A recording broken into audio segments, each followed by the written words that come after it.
प्रधान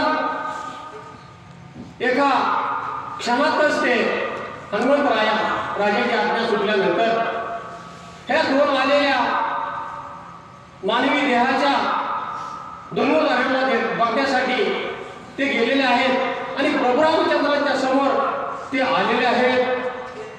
जन्मतांडवीच्या पोटी हनुमंताची सबळ पुष्टी आता श्रीरामासी देखी केला सृष्टी अनन्या. आणि बघा हे अंजनीच्या पोटी जन्माला आल्यानंतर हनुमंतरायांची ही सबळ पुष्टी श्रीरामाच्या भेटी आल्यानंतर, कारण आता हे प्रभू रामचंद्र दिसल्यानंतर त्यांना जणू काय असं शहारा उतरलं, अंगात स्फूर्तीचं बळ आलं. आता हे बळ पुढच्या वेळेत सांगितलं जाईल की एकदम असं चैतन्य निर्माण झालं. प्रभू रामचंद्राला बघितल्यानंतर हनुमंतरायांचं रक्त सळसळू लागलं. पूर्वीचं असणारं बळ त्यांना मिळू लागलेलं आहे. हनुमंताची सबळता देवनी ब्रह्मयाची चिंता देवी केली स्वतः देवता. हनुमंतरायाची ज्यावेळेस अंजनीच्या पोटी हनुमंतरायाने जन्म घेतला आणि आपल्याला ज्ञात आहे हनुमंतरायांनी जन्म घेतला ते वर्णरूपात असल्यामुळं त्याला हा सूर्यनारायण बरोबर फळ असल्याचं दिसलं आणि ते फळ असल्याचं दिसल्यानंतर त्यांनी ते उठाण मारलं आणि फळ धरण्याचा प्रयत्न केला. परंतु तिन्ही तलावरती देवगणांना असा प्रश्न पडला की हे जर हनुमंतरायांनी गिळंकृत केलं तर पृथ्वी नष्ट होईल, हाहाकार वाजेल आणि देवांना चिंता निर्माण झाली.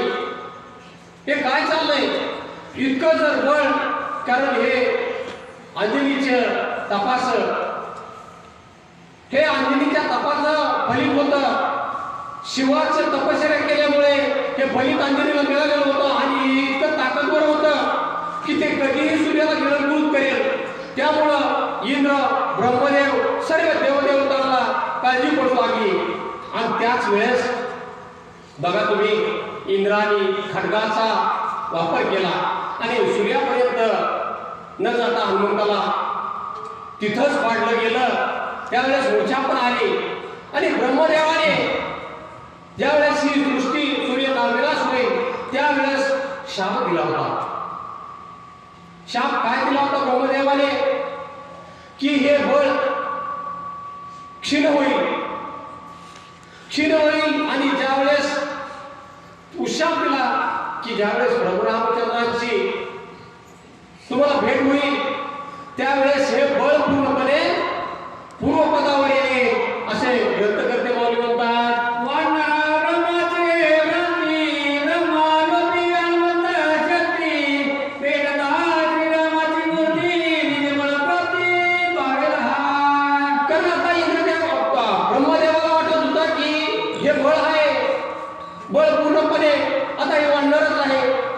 वानर कुठेही काही करत शकेल.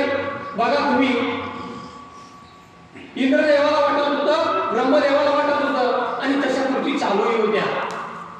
हनुमंतराया तुम्ही म्हणसाल काहीतरी सांगू लागला की हनुमंतराया ऋषींचं हाय असं यज्ञ चालू असलेलं, पुन्हा बाकी ऋषींना कधी उचलून नदीत बुडवलं जात होतं, इकडं तिकडं टाकलं जात होतं, कारण ते लहानपणीचं खिलाडू वृत्तीचं वातावरण होतं आणि तसं करत होतं.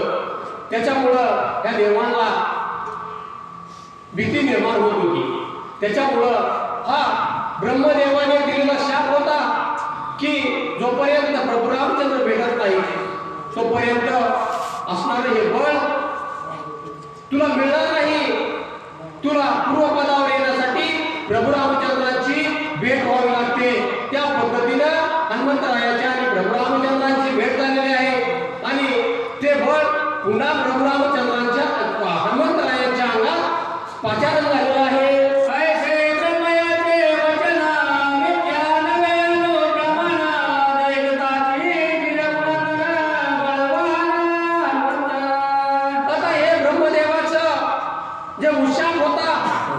तो उशाप मिळालेला होता. प्रभू रामचंद्रांची भेट झालेली होती आणि त्याच पद्धतीनं हे सर्व घडू लागलेलं होतं. ब्रह्मदेवांची वाचा ही व्यर्थ जाणार नाही, देवदेवतांची वाचा ही व्यर्थ जाणार नाही. आणि त्या पद्धतीचं ते ब्रह्मदेव बोलले होते, ब्रह्मदेवानी सांगितलं होतं, त्या पद्धतीनं हे सर्व घडू लागलेलं आहे.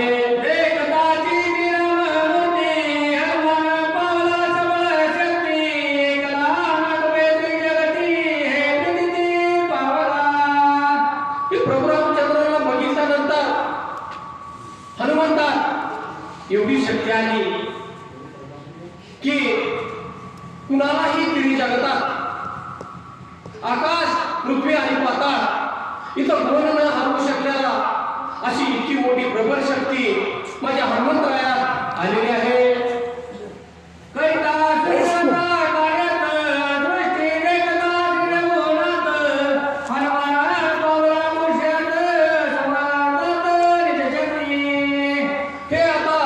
सुग्रीवा राजांचं कार्य करत असताना ते प्रभू रामचंद्रांची भेट झाली आणि भेट हे कर्तव्य करत असताना प्रभू हनुमंतराया सुद्धा पावन झालेले आहेत आणि त्यांना पूर्णपणे ती शक्ती निर्माण झालेली आहे.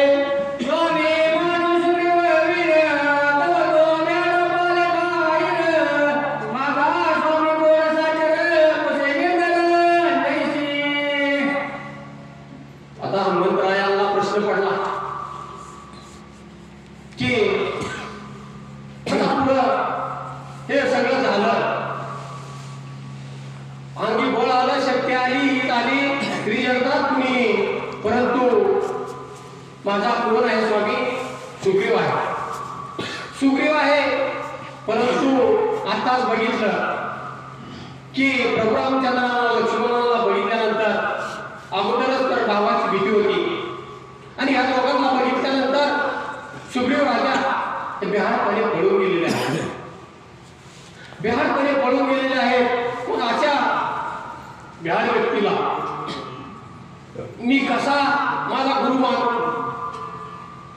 त्यामुळं ते तिथूनच अंजनीला विचारण्यासाठी हनुमंतराया गेलेले आहेत.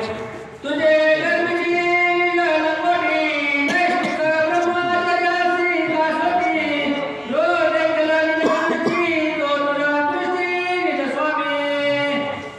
आता ज्या वेळेस हनुमंतरायाने प्रश्न केला अंजनी वाक्याला,